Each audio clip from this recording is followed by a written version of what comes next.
Les gars, désolé, je me réveille un peu tard, mais triplé de Léo, en fait, cette nuit, hein. Plus une passe D. 3 buts, une passe D. J'ai hésité à la faire, la vidéo, c'est pour ça que je la fais tardivement. Je me suis dit, si j'en parle, les gens ils vont dire, ah, la MLS, c'est dégueulasse. Mais si j'en parle pas, c'est comme si, en fait, un triplé et une passe D, c'était normal. Donc, j'en parle.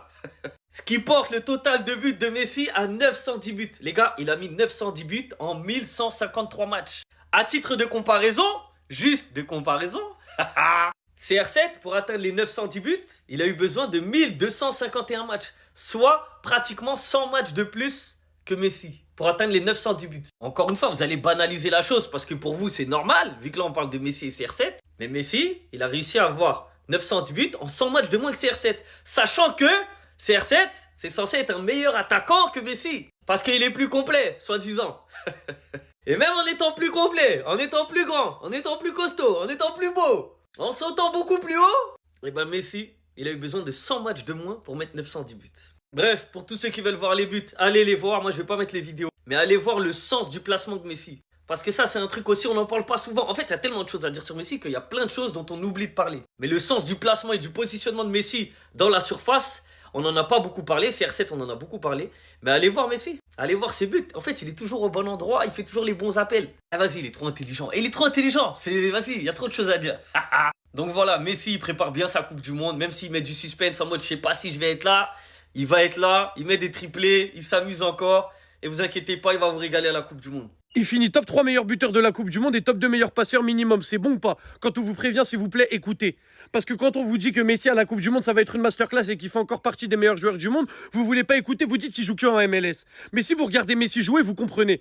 Pendant que là, on dort paisiblement sur nos deux oreilles, lui, il envoie triplé, passe décisive et trophée d'homme du match. Très tranquillement. Sur ses 3 derniers matchs, c'est impliqué sur 9 buts avec 10 de notes, 9,5 de notes, 10 de notes. Trouvez-moi un joueur qui fait ça. Dans le monde entier, trouvez-moi un joueur qui fait ça. S'il vous plaît, vous avez 4 heures. C'est le meilleur joueur de l'histoire, qu'est-ce que vous voulez qu'on vous dise? C'est le joueur le plus complet de l'histoire. Le mec a 910 buts en carrière alors qu'il est meilleur passeur de l'histoire. Le meilleur dribbleur de l'histoire. Un des meilleurs tireurs coup franc de l'histoire. Le seul joueur de l'histoire de la Coupe du Monde à faire 2 MVP. Et j'en passe, 8 ballons d'or, etc., etc. En fait, ce mec-là est seul sur sa planète. Et après viennent les autres, c'est tout. Il est arrivé dans le pire club des États-Unis. Le pire. Il perdait contre tout le monde littéralement. Maintenant, c'est le club que tout le monde redoute. L'Inter Miami est le club qui est redouté aux États-Unis. Pourquoi? Parce que tu affrontes Messi et que tu sais qu'à tout moment, il va t'éteindre. C'est ça qui est choquant, c'est que le mec a pris un club dernier, les a ramenés sur le toit des États-Unis. C'est terrifiant. Je le répète, si j'étais une Coupe du Monde 2026, je ne dormirais pas sur mes deux oreilles. Parce que je sais que ce mec-là, ce qu'il va faire, c'est terrifiant. Et qu'en plus, il va encore avoir une équipe qui joue pour lui, avec notamment un Rodrigo De Paul qui joue avec lui souvent en club maintenant, donc il y a plus d'automatisme. Un Julian Alvarez qui est bien plus en confiance, etc. L'Argentine n'est clairement pas à sous-estimer dans cette Coupe du Monde, parce que du moment que ce mec-là est sur le terrain, il peut se passer quelque chose. Profitons du meilleur joueur de l'histoire pendant qu'il est encore temps, parce que c'est juste une dinguerie ce qu'il fait sur les terrains de foot. Écoutez-moi bien, plus jamais vous allez me dire que CR7 est un meilleur buteur que Messi. Messi, hier, il a joué. Et il a marqué. Et il a triplé. Ce qui fait que Messi, actuellement, est à 910 buts. 910 buts, c'est énorme, il n'y a rien à dire, etc. 910 buts en 153 matchs. D'accord?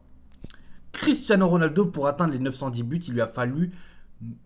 Attends, j'ai dit 153 matchs. 1153 matchs, en ouf.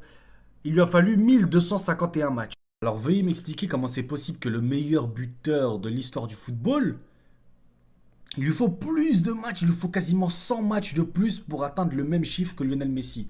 Parce qu'à chaque fois que tu vois des interviews des gens et tout ça, dès qu'il faut choisir le meilleur buteur, ouais non c'est... Ouais je mets Ronaldo. Tu sais ils mettent Messi partout, mais la propagande Ronaldo meilleur buteur, elle a fonctionné. Pourquoi? Parce que c'est les seules statistiques où Ronaldo a pu tenir parfois Messi.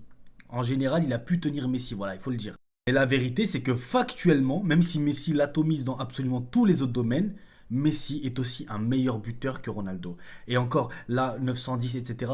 Les gars, vous voyez très bien que maintenant, il joue 6, il joue 8, il s'en fout, il a plus envie de marquer. Vraiment, il fait ce qu'il veut. Imaginez s'il était resté en mode offensif, en mode ailier, en mode faux numéro 9. Ah, les gars, il y a des débats qu'il faut abandonner. Hein. Tu vois, des fois, dans la vie, elle te montre des chiffres. T'es obligé d'accepter, tu vois. Quand tu vois le chiffre de ton compte bancaire, tu vois que t'es à terre. Tu l'acceptes. Tu vois, c'est une réalité. Tu dis pas, ouais, mais non, mais en fait, moi, je suis millionnaire, ce là. Non, tu l'acceptes. Eh ben, accepte ces chiffres-là. Comme tu acceptes ton découvert. Les gars, cette nuit, il y a Messi qui a mis un triplé avec l'Inter Miami. Je crois qu'il y a eu 5-3. Et Messi, il a été impliqué directement sur les 5 buts. Vous allez me dire pourquoi tu nous parles de l'Inter Miami, on s'en fout. Ouais, mais moi, c'est pas par rapport à ça que je parle. Parce que qu'est-ce qui arrive bientôt là? Dans quelques semaines là. Vous savez déjà, la Coupe du Monde. Et moi, je vois beaucoup de gens parler de ouais, Mbappé en Coupe du Monde, hein, Lamine Yamal, Olysée, Dembélé. Mais je vois personne parler du champion du monde en titre. Et en plus, on parle de Messi. Les gars, j'ai peur de ce que Messi va proposer à la Coupe du Monde. C'est sa dernière en plus. Parce que là, en plus, il joue avec l'Inter Miami. Mais en Coupe du Monde, il va jouer avec l'Argentine. Tu vois, des gens qui ont mort, des morts de faim. Des gens qui ont la dalle pour lui. Des gens qui se la tuent pour lui.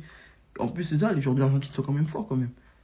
C'est les champions du monde en titre, les gars. Faut pas sous-estimer. Les gars, c'est sa dernière.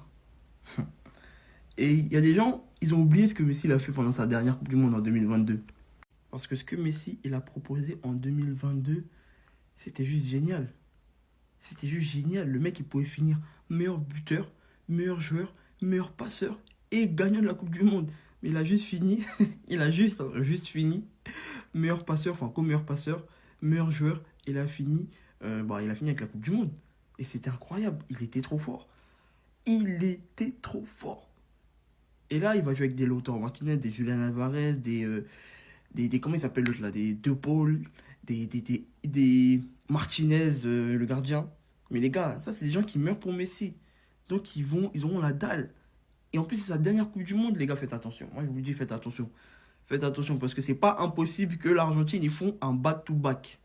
Mais bon, on verra. Mais c'était juste pour vous prévenir, faites attention de Messi. Faites attention à Messi, pardon. Parce que j'ai peur de ce qu'il va proposer. Waouh, waouh. Fallait pas dormir les gars, Messi vient de claquer un triplé, une passe D, 4 goals à 6, victoire 5-3. En fait ce mec, plus une Coupe du Monde approche, plus il monte en puissance. Note de 10 sur 10, ça m'étonne même pas, il a tout réussi dans ce match-là. Il vient de faire son 61e triplé. De toute façon, CR7 lui en termes de triplé, aucun autre joueur de foot pourra les égaler. C'est juste stratosphérique, c'est pour ça que c'est les deux GOAT. Le mec, note de 10 sur 10, il se régale là-bas. Et honnêtement les gars, il peut lui aussi faire les 1000 buts. Là, il en est à 910 buts. Je ne sais pas si vous vous rendez compte, dans un championnat où clairement il est faible le championnat, donc il va pouvoir marquer des buts. Si vraiment lui il continue là-bas encore 1, 2, 3 saisons, parce qu'il est plus jeune que CR7, il peut lui aussi aller chercher les 1000 buts. En tout cas, là il est en forme pour la Coupe du Monde. Il va monter en puissance encore, c'est dans un mois. Il faudra compter sur lui les gars. Ça me fait mal de l'admettre. Mais l'Argentine de Messi, il faudra compter sur eux pour aller peut-être chercher une deuxième Coupe du Monde. Je ne l'espère pas. J'espère que ça va être CR7 et le Portugal. Mais on doit compter sur Messi parce que le niveau qu'il affiche, ça fait peur.